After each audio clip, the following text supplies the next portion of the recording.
So in the name of recording a lot of the stuff that I do in the shop here, here's another random thing I'm going to try to record. We'll see how this thing turns out. So I need to do the fork seals on these GSXR forks, and these are very similar to other USD type forks, except for like dirt bikes and stuff like that. So they are cartridge style. Anyway, I need to disassemble them, and to disassemble them I do need something to compress the spring to do this correctly. So I'm going to work on making a spring compressor. So I am lucky in that I have a plan here. I am lucky that I did this workbench with a receiver hitch on here, and I'm also lucky in the fact that I have a flat level motorcycle jack. So what I plan to do, if this works out, I'm going to take some 2-inch square tubing here, and then I'm going to basically just cut a hole right there, and then that will allow it to slide over the piece of plastic that I need to actually compress down to compress a spring. Now I'll also drill a couple holes, drill and tap in the side, put some bolts in here. But I'm thinking once I put this piece in here, I've already looked at the height, and put my jack there, and then compress it upwards with my jack because it lifts in a level plane and doesn't like move like a regular floor jack. So I should be able to knock this thing out pretty easy. And then the tool I need to take the cap off and stuff, like that's just like a little metal spacer to go between the nut there. So I mean, I can use the tool for my, like an air chuck, you know, I can use that and that should be no problem. But yeah, I'm gonna go ahead and I'll work on this and see if we can make a simple single piece tool out of this. So that'd be cool. Alright, so I just took the hole saw and I just drilled 2 holes in here. I'm going to go ahead and take my cutoff wheel and just straighten that line out, both top and bottom. That gives it a slot to slide into, or this will enable it to slot over something. And then from there I'm going to go ahead and drill and tap the sides of this. And I'm using a thicker wall just because I want to tap this and make it a little bit stronger for those 2 kind of pinch bolts.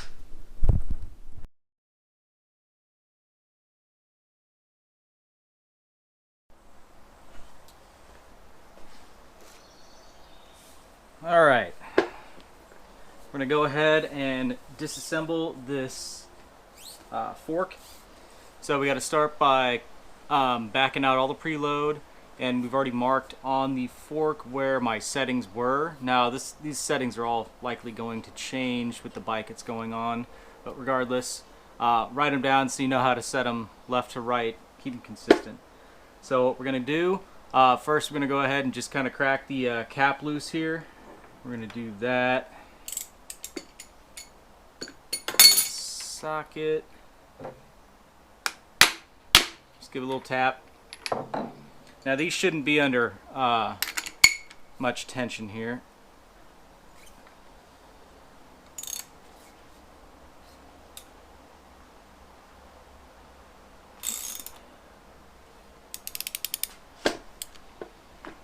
Get it loose.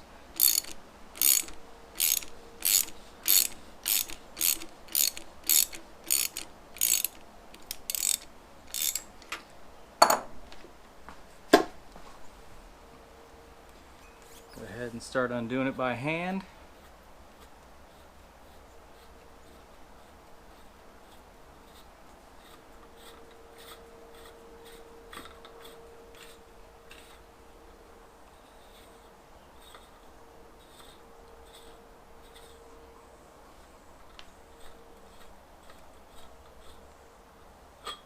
Alright. Drop our slider down. That exposes our piece of plastic here, which is compressing the spring. And right now what we need to do is get this set up on the jack here with this tool. Get it as square and level as you can.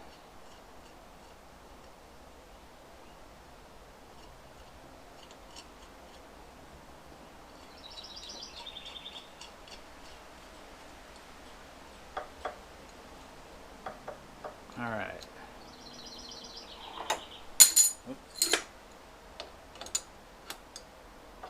Tighten the jam nuts here. And then from here, again, just try to recheck that you're square. best you can be. That's why we're using this jack here, is because it pushes in a level direction and doesn't move.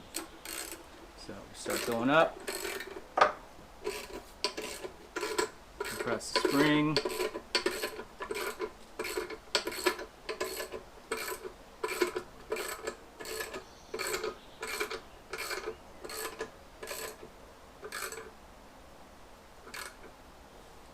Stop once you reach the stopping point there. Okay, and then from here, you can actually just start wiggling this upward, your cap. Now obviously we can see the nut here, but we can't get it quite over, so I do have to put a little vertical pressure on this and then just lock it down with that. I got a couple 17 millimeters here, and this isn't under a whole ton of pressure. So we've cracked that loose. We spin off our cap. Wish I should have had this underneath there. Mistakes were made, but it's okay. You get the idea. We're being careful. We're not causing any damage. So there's our cap with our preload adjuster. Okay. I'm going to pull this off since we're right here. Now we can take out the rod.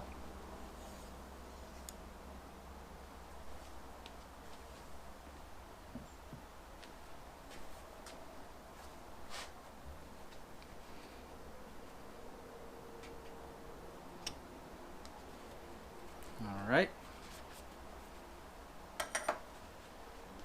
And from here, crack these jam nuts loose. Relieve tension on the jack. Bring it all the way back down.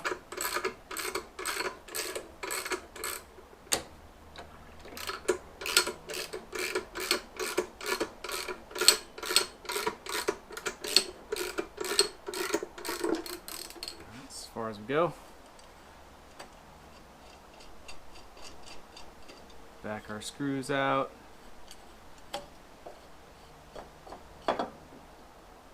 Okay.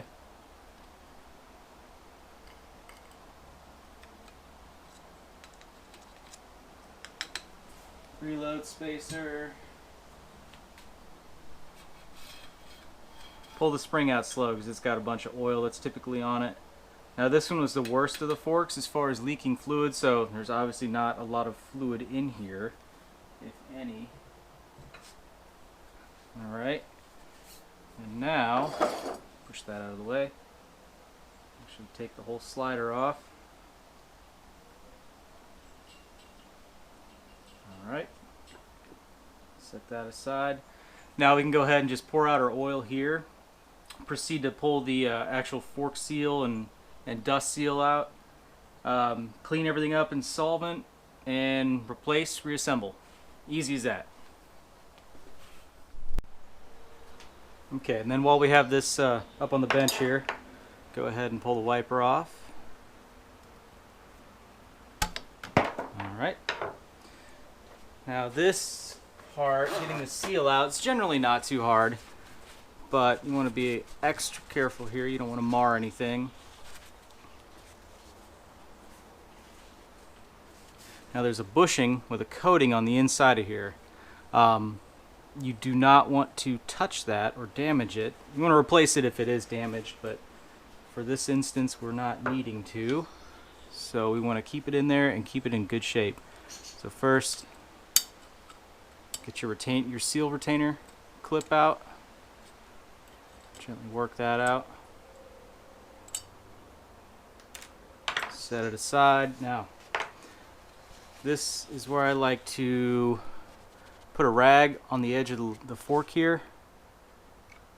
Get my pry bar. And you can see, just works up. And I'm trying not to push too far in that way to put a groove up the side. Spin this 180.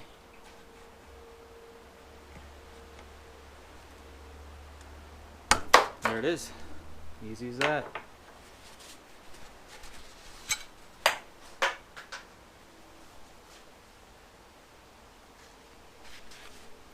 Got your little spacer in here.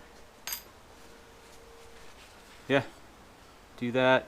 No grooves along the side, and then no marring on the top. Any marks on here were from somebody previous, it looks like.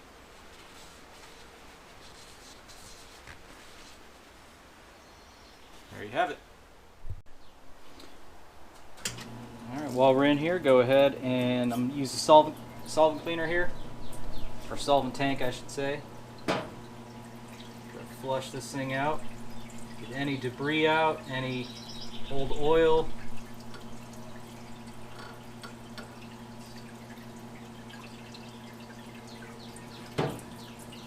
Nylon brush, clean the threads.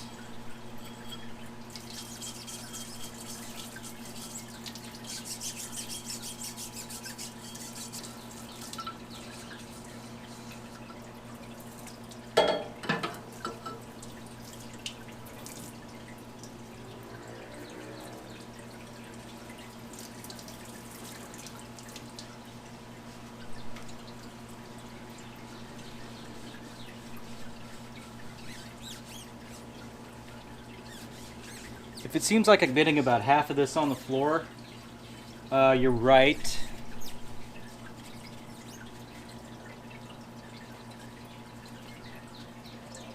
Look at me, I am just clumsy today. There's still a little bit of oil in this thing, but it'll be okay.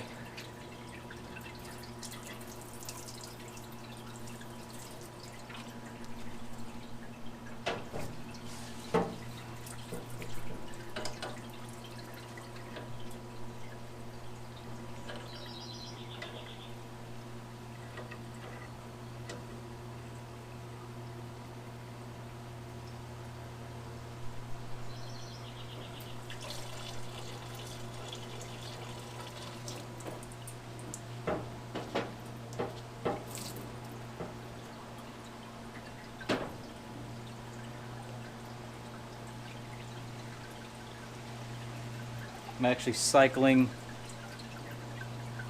the tube in here to help force solvent around the fork just to clean it a little bit further.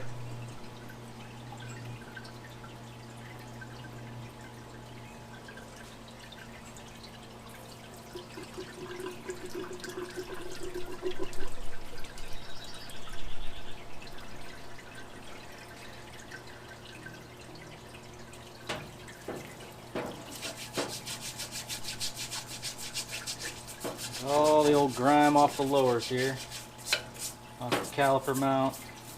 Get everything cleaned up.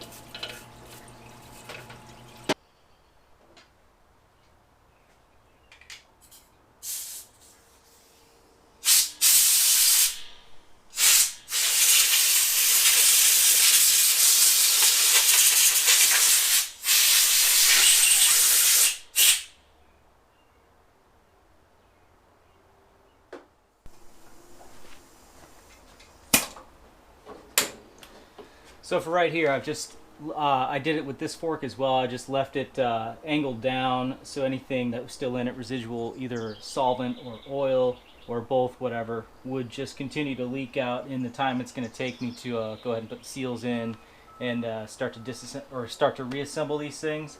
So yeah, but once I go to reassemble them, I'll obviously wipe them back off with some solvent or something, make sure they're just perfectly clean. And we'll go from there. Yeah, only a few major components here. These things are really not that bad to do seals on.